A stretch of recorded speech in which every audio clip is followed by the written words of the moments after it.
What's up, guys? Let's get into it. Today, we're going to talk about respecting your calendar. This conversation actually came up when I was just kind of living my life this weekend. I was at a friend's birthday party, and we were talking about how people get busy and people's calendars get super packed. And if I did not respect my calendar to the level that I do now, especially in my career at the level that I'm at, there's so many things going on all the time, so many different meetings, so many different calls. I need to be here, I need to be there, I need to be with the client, I need to be with I need to do this speaking engagement, I need to make YouTube videos, I need to, hang out with my girlfriend, whatever I need to do. That if I do not put it on my calendar, it does not happen. And this is why I want to talk about respecting your calendar today, and kind of three, I don't want to say steps, but really four key things that I get from respecting my calendar. And how you're going to respect your calendar, I'm going to walk you through it. The first thing you're going to do is that you need to plan out your week on Sundays. So one thing that's like a religious thing to me is that on Sunday nights, around 7 o'clock p.m. It's usually, I've got a haircut by then, which I'm actually going to go do in a few. If you're watching the video on this, it's getting a little bit long. It's been, more than a week and a half. So I definitely need to go get a haircut. But anyways, at 7 o'clock every Sunday, after I'm wind down, the day's kind of over, I'm at my house, I'm kind of by myself, and I open up my laptop and I check my calendar, whatever's on it for the week at that moment already. So on Sunday night, I look at, okay, where do I need to be at on Monday? Where do I need to be on Tuesday? Do I need to take a flight somewhere? Do I need to be in my office? Do I need to be at a client site? Do I have a speaking engagement that I need to be at? Do I need to go speak to students at a school? Do I need to make YouTube videos because I don't have any content for the week? Whatever it is that I need to do on Sunday night, I start sitting down and I just plan out, okay, what needs to get done that week? And not only that, one thing I do on Sundays that I feel like just makes me feel a lot less stressed out during the week is that on Sundays, what I do is I literally sit down by myself with a piece of paper and I just, with my eyes closed, literally like I'm doing right now, and I literally just ask myself, okay, what has been bugging me? What work project is going on that I'm just like not very happy with? What things are going on in my life that I'm just like, have been bugging me forever, and I'm just like, I'm constantly keeping them in the back of my head, and then I'm being stressed out by just keeping this mental baggage. And I literally just do a brain dump as everything I need to do. Maybe a project I need to review. Maybe there's a letter I've been needing to write to someone. Maybe there's a client I've been wanting to reach out to. Maybe there's someone that I've been wanting to catch up and have lunch with and I just haven't been able to get the chance to. I literally write all these things down. Okay, what audit engagement right now do I feel is falling behind? What client calls do I need to make? Every little thing, whatever, any little thing I want to do, I write it down. And then I kind of assess. Once I have this little brain dump list of things that I need to get done, I then assess and I look at my calendar for that week. And if my calendar is already super packed that week, then I'm like, okay, maybe I need to push this off to next week. But the point is, I book it on the calendar. So, I open up my Microsoft Outlook. And if you guys want me to go and make a detailed YouTube video, how I teach, audit and different accounting topics on how to kind of build your calendar out, how to really utilize Outlook or Google Calendar to your advantage to make sure you use it to the best of your ability, happy to do that. So then I literally just start blocking things off of my calendar during the workday or whatever. Obviously, I'm in public accounting, so it allows me to have a lot of flexibility in my schedule and my day and whatever it is I needed to get done. But then I start booking things in. Obviously, I always start with professional things just because my work comes first. For me, that's just paramount. That as long as my work life is going well, I feel like every other aspect of my life, it just ends up as a byproduct doing well also. So I book everything out. So Sundays are critical, and I highly encourage and recommend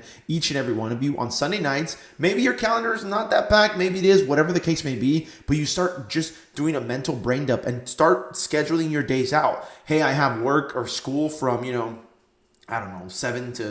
7 a.m. to, 12. And then I have a little gap in there. Maybe that's when I want to do some homework, or maybe that's when I want to catch up with a friend, or hey, maybe, and whatever the case may be, I want you to start planning out each and every day. And some days aren't going to go as scheduled, and that's okay. But as long as you have a guide and you hit 90, 80% of it, I guarantee you're going to have a much more successful and fulfilled personal and professional life. So utilize Sunday nights. Don't be freaking going out and doing dumb stuff and staying out super late and watching Netflix all night. Use your Sundays to plan your week out. Use your Sundays to build the best possible week that you can possibly do. And I'm guarantee you're going to love how the rewards and the benefits and the results you get from just sitting down on Sunday nights and planning out how your perfect week would look like.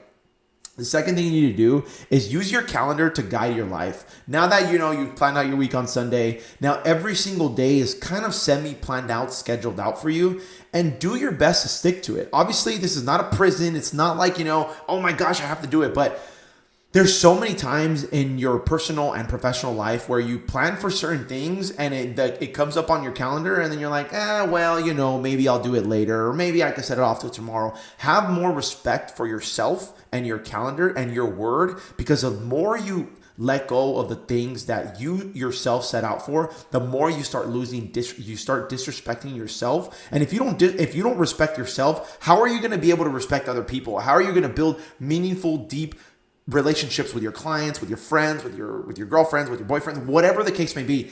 How are you going to do that if you don't even respect your own word to yourself? So it's so critical and so important that I know things pop up, and I know in life stuff happens, and I get that. But at the same time, you need to be cognizant of the fact that the more you don't fulfill your own word, the less that word starts meaning to you internally, and the less you're going to be able to do the things that you set out for, whether it's personal, professional, goals you have, or whatever it is. You need to make sure that if you schedule your calendar out on Sundays, or you schedule something in, or you plan your day out, try your best to stick to it. Again, I know life comes up, stuff happens, or unforeseen things happen in our life that you can't control, but at the same time, you need to have a little bit of self-respect for yourself and your word, that you're going to follow through on the things you do. And I guarantee you, and I promise you, you're going to have such a more fulfilled and rewarding life in your personal and professional endeavors if you stick to your word.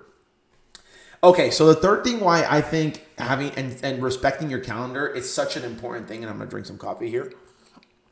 Why it's so important is because when you get invited to something, let's say, for example, I don't know, your friend is having, I don't know, I'm 30 now, so my friends now are having kids, getting married, doing a bunch of cool things, and I think it's great. But, let's say, for example, next month, I know one of my baby cousins is having a baby shower, and I have it planned on my calendar that I'm going to go to her baby shower. But as soon as she sent it to me, and she sent it to me about, I think, a month or two ago, the invitation. As soon as I got it, it said sometime in November. I'm like, all right, I need to put this down on my calendar right now before I forget. So I literally open up my Outlook app on either my phone or my desktop, or if I'm at my office, and I literally plug it in on the Saturday or whenever it is. Hey, I need to be at my cousin's baby shower from this and this time. This is the registry to make sure I get the present for, her baby, and to make sure that I'm set up and everything's ready to go. And who knows, maybe I'll buy an outfit for the event. Maybe I start planning these things out already, right? Because I know so much in advance that I need to be there. And I'll give you a perfect example why this is so beneficial, and how you're going to thank me so much, because your life is going to be so much more better off because of it. So yesterday, I'm out with some friends. It's my friend's birthday.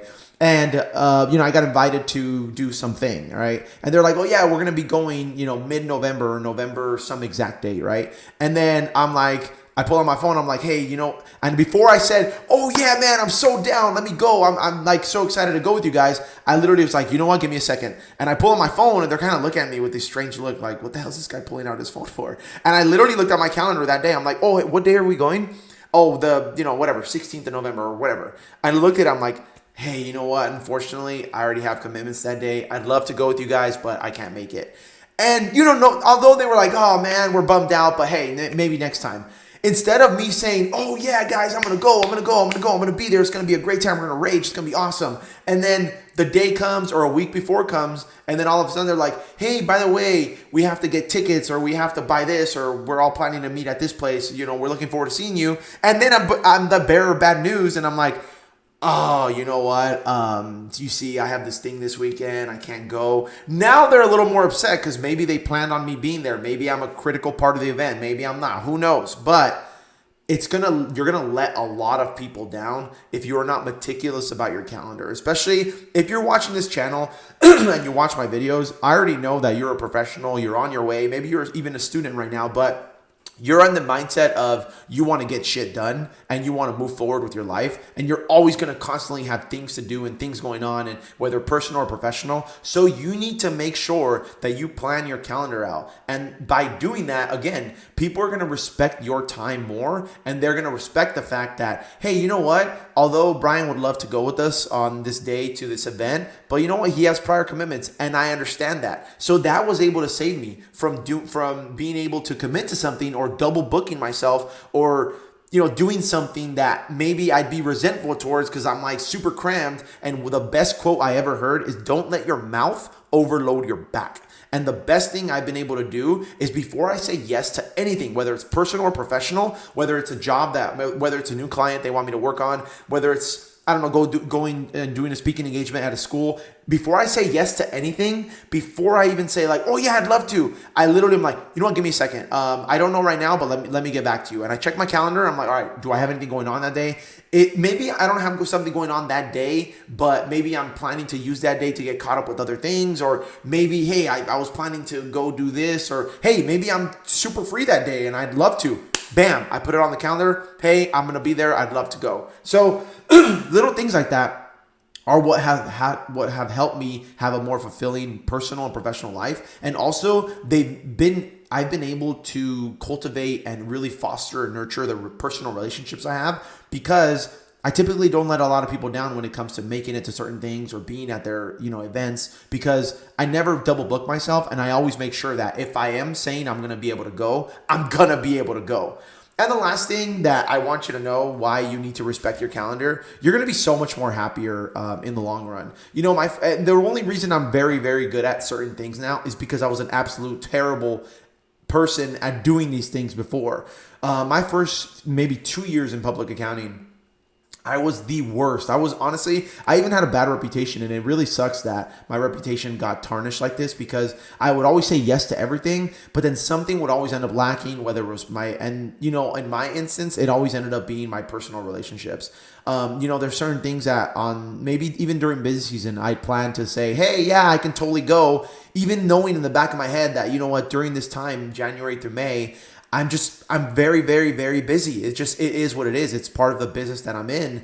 And I would double book myself. Oh yeah, I could totally make it to your thing on a Thursday, even knowing damn well that on Thursdays, a work day during the week, especially as a young associate where, I don't have as much flexibility, I would double book myself. And it's like, why would I do that? Now thinking back, I'm so mad at myself for, maybe letting people down, or having people not see me as someone that was accountable, that's someone that, was true to their word, because I would just end up double booking myself. And what ends up happening with that is maybe I don't make it to my friend's, event, but I'm resentful towards work because I couldn't make it, and now I'm hating my job because I couldn't be able to do certain things. Or, hey, I'm now at this event, I'm now having fun at this event, but all I can think about is the back of my head is all the client work I need to do when I get back. So I was never really present in the moment. And I feel like by respecting your word, respecting your calendar, respecting your time, and respecting more than anything other people's time, you're going to be much more better off. So use your calendar to the best of your abilities, and I promise you're going to have such a more fulfilling and rewarding personal and professional life. All right, guys, that's going to be it for the video today. If you found value in this video, please make sure to smash the like button below for the YouTube algorithm. Until next time, work hard, dress well. Peace.